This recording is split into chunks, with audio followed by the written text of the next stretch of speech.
फुले साहू अम्बेडकर तो 3 महापुरुष हैं।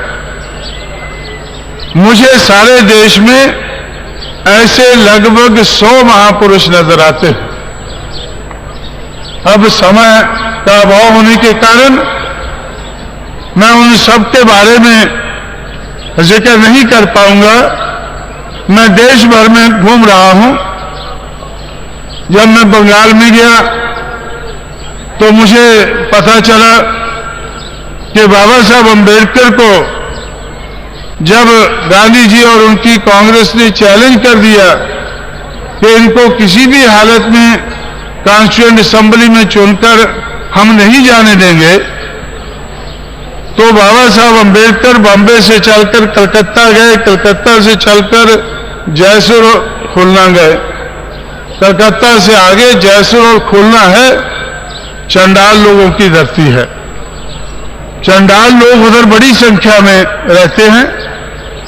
तो उन चंडालों ने, जिनकी संख्या उधर बहुत ज्यादा थी, तो उस संख्या के आधार पर उन्होंने बाबा साहब अम्बेडकर को चुनकर कॉन्स्टिट्यूएंट असेंबली में 1946 में भेजा।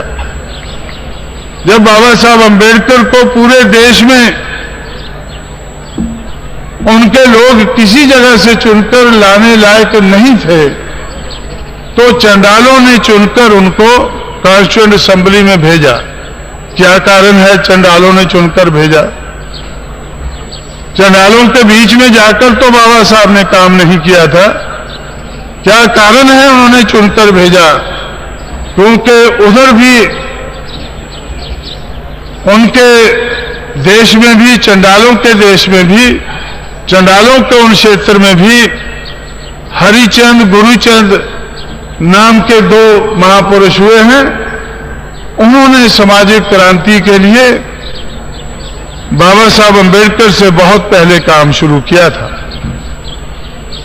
उधर भी जो आज चंडाल लोग आधे से ज्यादा तो बांग्लादेश में रहते हैं, आधे से कम लगभग 2 करोड़ बांग्लादेश में रहते हैं, 1.5 करोड़ हमारे देश में रहते हैं।